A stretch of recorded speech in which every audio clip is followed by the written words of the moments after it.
طبعا يعني أنا طريقة سفري ما كانت سهلة، ما كانت سهلة أبدا.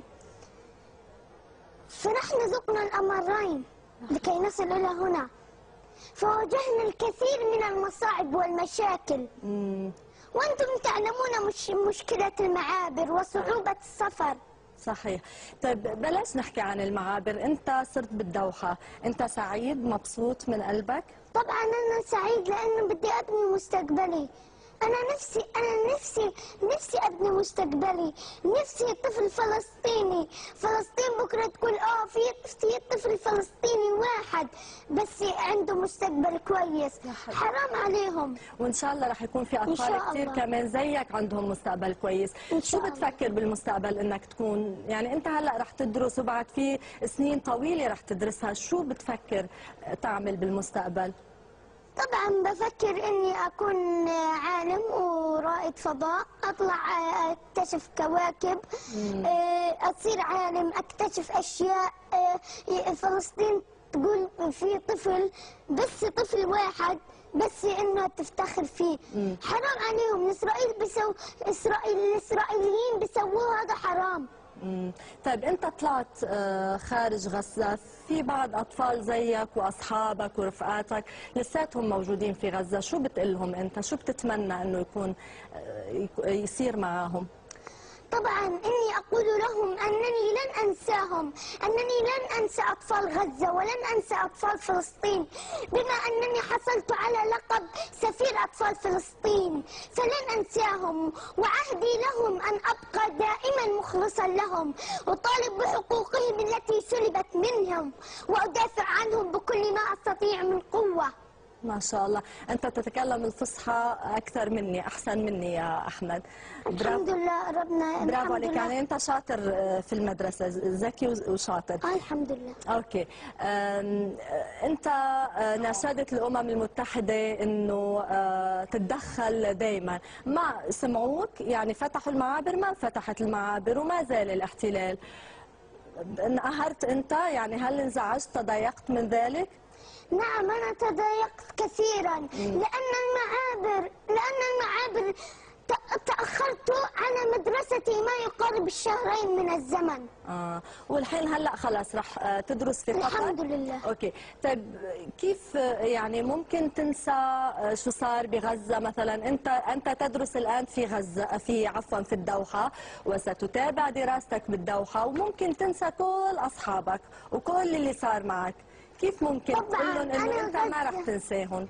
طبعا انا غزة بلدي، غزة اللي انولدت فيها، غزة اللي فيها ترابي، غزة اللي فيها تراب الغالي، غزة كل اشي. انا ما بتخلى عن غزة، ما بنسى اصدقائي، ما بنسى امي واخواتي، ما بنسى حدا. انا ما بنسى حدا في غزة لانه غزة. حبيت اسالك يا حبيبي، انت طفل ومسؤولين عنك، مش فقط أهلك، مسؤولين عنك المسؤولين الفلسطينيين، مسؤولين عن القضية، مسؤولين عن كل شؤون حياتك، بس هؤلاء الكبار الآن يختلفون. أنت كطفل شو ممكن تقول هؤلاء الكبار المسؤولين سواء في الضفة أو في غزة، باعتبارك طفل هم مسؤولين عن مستقبلك، شو كلمتك لهم؟ طبعا أنا بناشدهم إنهم يعملوا الوحدة الوطنية، بناشد الرئيس محمود عباس وبناشد الرئيس اسماعيل هنية انهم يحطوا ايديهم في ايدين بعض، يعملوا وحدة وطنية. حرام احنا كل اللي بيصير اطفال غزة. انتوا توي شاهدتوا المنظر، وانا بروح وباجي وبتعب.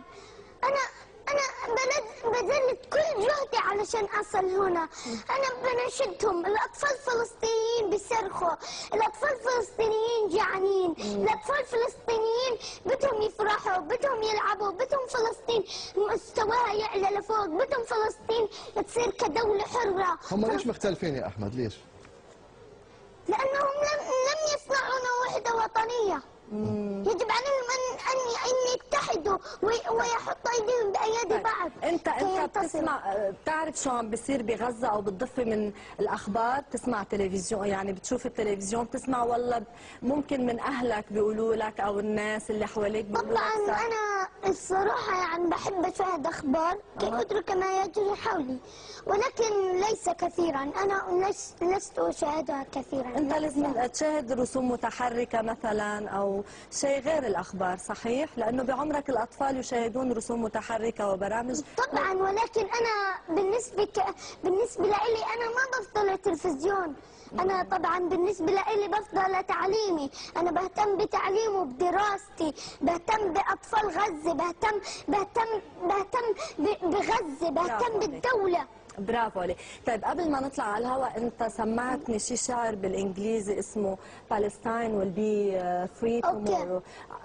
خليهم يسمعوها هيك بشكل واضح، الناس اللي ما بيعرفوا عربي حتى كمان يفهموا عليك. من كلماتك يا احمد؟ طبعا لا. يلا حبيبي قول. Palestine tomorrow will be free.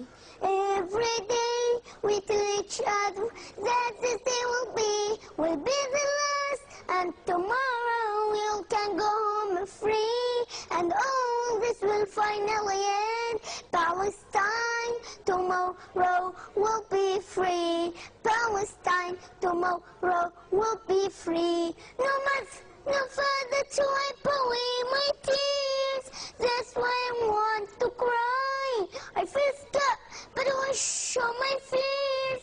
I keep my head high, deep in my heart. I never have any doubt that Palestine tomorrow will be free. Palestine tomorrow will be free.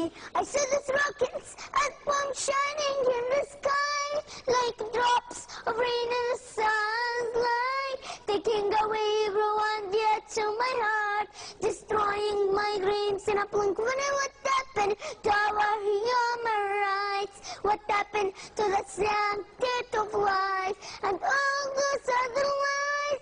I know that I'm only a child, but your conscience is still alive.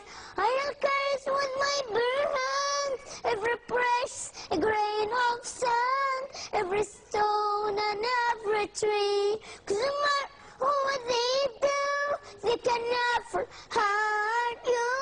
'Cause your soul will always be free. يكفي حبيبي، بس حبيت اقول لك شيء. انا كمذيع صحفي قضيت 15 سنه في التلفزيون، هذا اهم لقاء حضرته في استوديو في حياتي. أشكرك. طيب إن شاء الله فلسطين رح تكون حرة في يوم من الأيام مثل ما بتتمنى.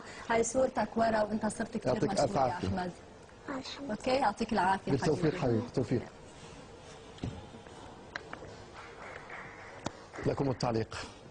إذا كانت هذه بقية قصتنا لهذا اليوم، وغدا ننتقل إلى قطاع غزة ليروي لنا وائل الدحدوح بقية لقصة أخرى في سلسلة التقارير الخاصة بذكرى الحرب على غزة. هنا كان بيتهم، وهنا كان مهراق دمهم، هنا ولدت دلال، كبرت وترعرعت، وهنا دفنت ذكرياتها وطفولتها. وبعد عام من ذلك كله بدت طامعة في شيء واحد فقط، هو الأمن والاستقرار، خوفا على منازل وذكريات أخرى.